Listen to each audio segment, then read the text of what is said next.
মেয়েদের কত কি সহ্য করতে হয় বল, মুখের উপর পাথর চাপা দিয়ে রাখতে হয় বুঝলি। কোনো বাড়ি তার আপন হয় না, না বাপের বাড়ি না শ্বশুর বাড়ি, ঠাই নাড়া হতে হয় তাদের। তোর এসব কিছুই করতে হলো না, তার অনেক আগেই চলে গেলি। আমি তোর কাছে কেন আসি জানিস খোকো? যদি একবার মা বলে ডাকিস।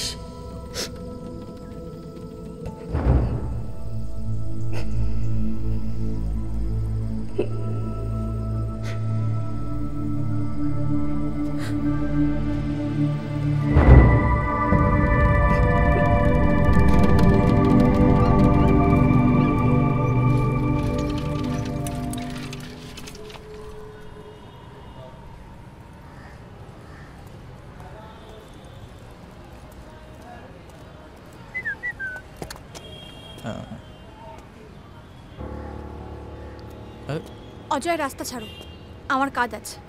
তা রাস্তা ছাড়বো বলে তো আসেনি। এবার কিন্তু আমি চিৎকার করব, লোক ডাক। করো, চিৎকার করাই উচিত। লোক ডাকো, আমি তো বারণ করিনি। ডাকো। কি চাইছো তুমি? তোমার আশীর্বাদের গয়নাগুলো, যেগুলো তুমি গেরিয়ে দেবে ভেবেছিলে, সেগুলো চাই। আমি তোমাকে সব দেব, তবে প্লিজ আজকে নয়। আজ আমার একটা ইম্পর্টেন্ট কাজ আছে। এই দাঁড়াও, মানে তোমার যে কাজগুলো আছে সেগুলো হচ্ছে ইম্পর্টেন্ট, আর আমার কাজটা কাজই না। আমার গয়নাগুলো আজকেই চাই, আর এক্ষুনি চাই। বললাম তো আজকে সম্ভব নয়। আরে তার চেয়ে এটা বল না যে গয়নাগুলোকে বেচে টাকাগুলো সব হজম করে ফেলেছিস। কি আজে বাজে কথা বলছো তুমি? যেটা সত্যি তাই বলছি। বড়লোক বাপের ছেলে পেয়ে প্রেমের টোপ দেখিয়ে ভুলিয়ে ভালিয়ে গা ভর্তি গয়না নিয়ে যে আশীর্বাদ হলো, তারপর যেই বিয়ের ডেটটা ফাইনাল হলো অমনি বলে দিলি না, পারবো না। তা মর এবার। এই কথাগুলো শোনাই বাকি ছিল আমার। এখন নিশ্চিন্ত হলাম যে আমি কোনো ভুল ডিসিশন নিইনি। একদম, আমিও এটা বুঝে গেলাম যে তোমার মতো মেয়েরা এই কটা গয়নার জন্য কি কি করতে পারে। তা তোমার পাড়ার লোকেরা যারা যারা আছে তারা কি জানে যে তুমি আমার সাথে দীঘা, বকখালি, মন্দারমণি কোথায় কোথায় ঘুরেছো, একই হোটেলে একই চাদরের তলায়, আর কি কি করেছো সেগুলো? অজয়, ভাই কি হচ্ছে এখানে? ভদ্রলোকের পাড়া এটা? তাই তো জানতাম কাকু যে এটা ভদ্রলোকের পাড়া।